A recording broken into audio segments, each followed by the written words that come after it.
We're out here on legendary Lake Winnebago. I am freezing right now. It is -2.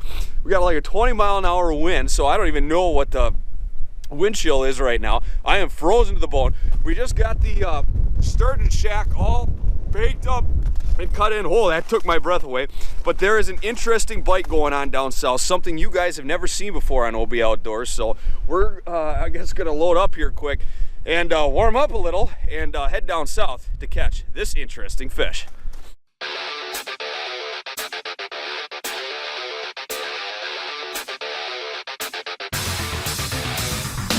Oh, this is real good.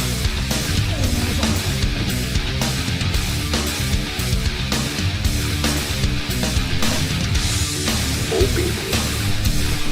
Oh, yeah. Push it, push the 30 pounds.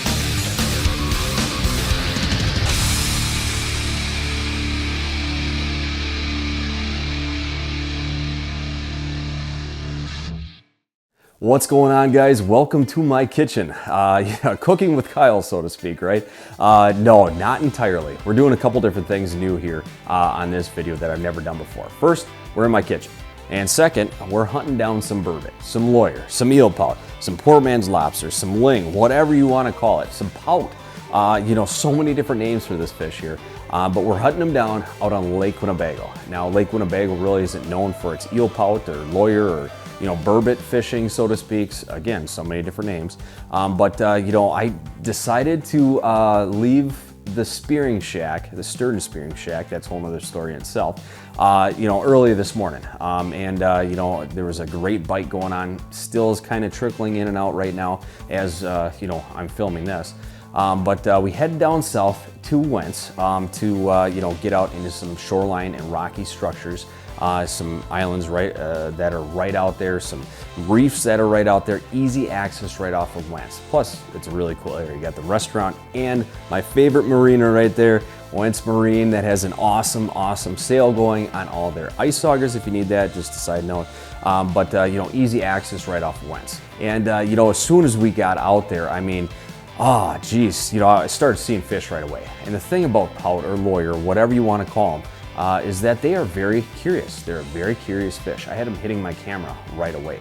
You know, slowly I was switching up some baits and playing around, tied on a big pimple with a minnow head, and I finally hooked in to my first fish of this year. And that was really fun, it really was. But it was just a little guy, went back down in the hole, made some moves, couldn't find any real big piles of fish, until one of the final moves where I jumped into the Citadel with Ocon, aka the Pout Pounder, which is what he will be dubbed right now.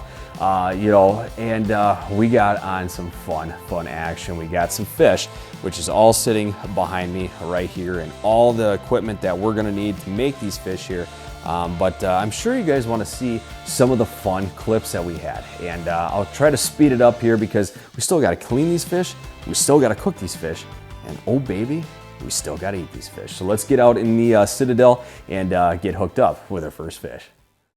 Badger Sportsman Magazine, the premier outdoor magazine, published in Oshkosh and written by Wisconsin sportsmen for Wisconsin sportsmen. Get the most out of your time in the woods or on the water. Subscribe to Badger Sportsman Magazine today, the premier outdoor magazine. Badger Sportsman Magazine. Come on over into my hole now. Oh, that was a dandy. Oh, yes. There's another one down there. There's two of them down there. I had one right by mine. You better watch it. I might get yours. Is it a big one? Yeah. Oh, yes. Hold that one up for the camera. Yes. Oh, good eating there. Poor man's lobster. Ugly as sin. Well, you got on a twister tail. Yep. I've got on a minnow. Just normal jig heads. Bouncing right up. Oh, there was a dandy down there. Yeah, right there. Is it? Yep. Oh, look at that. Get him. Set it on bottom and they come in. Oh, yeah. Nice work. Oh, I saw him put that right in its mouth. Nice one. Oh, yeah. Oh, come on up. Come on up. Oh, we're going to fight on that. Come on. Just swirl on. Oh, no. Yep. Oh, can't do that. Oh man, gotta pull it up. Did he pick it off the bottom? Oh, I think there's another one there. I can't tell. No, I lifted it right off bottom, and he went, oh! Is it a dandy? That's a nice one. Oh, yes. I can't see anything in mine. Yes! 2 on the ice now.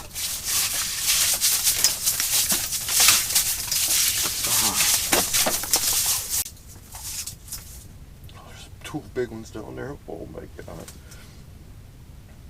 I don't see them. They went that way. Now they're switching. Yeah.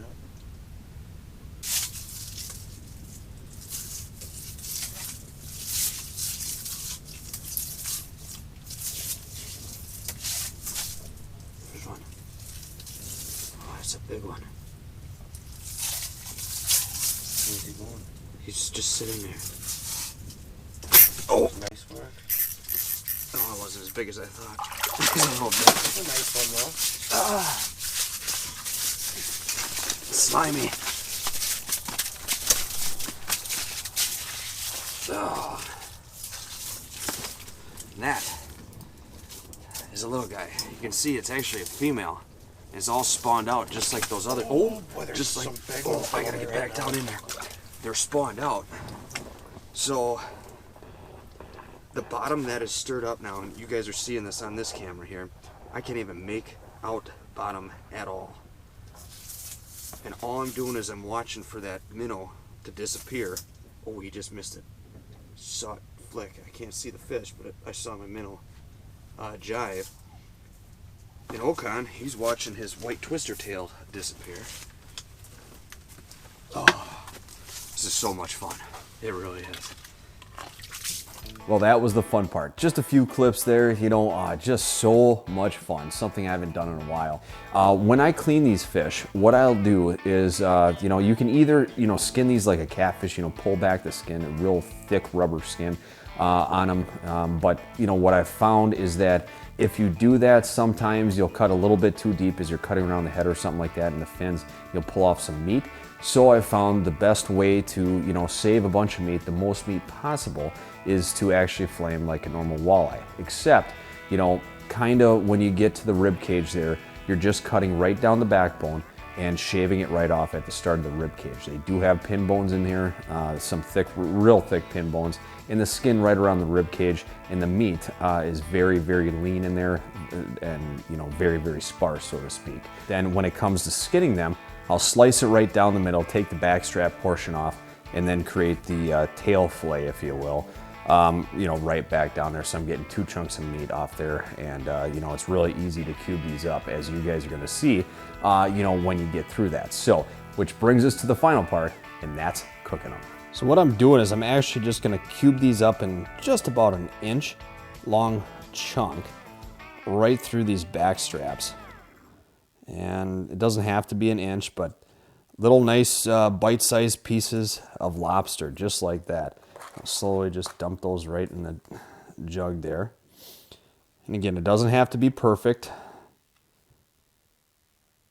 I'm just gonna run that knife all the way down there. So, I mean, you're gonna get some nice chunks of meat off this, and you guys don't need to see everything, but that is looking amazing. All right, round 2. So someone thought his camera was recording, but it wasn't. So anyways, we got this runner right now. We've got about 3 cups of water in there. We got some sea salt in here, right there, all ready to go. All right, so while that is boiling, I'm just gonna take some butter and pop it right into this little dish here. Oh, better get that off there. Gotta have the butter. So while this water is getting ready, this butter is also getting ready. So we'll pop this inside the microwave right up here. Oh yes, we are melting some butter. And that is already coming to a pretty darn good boil. So all I'm gonna do is just drop some chunks in here.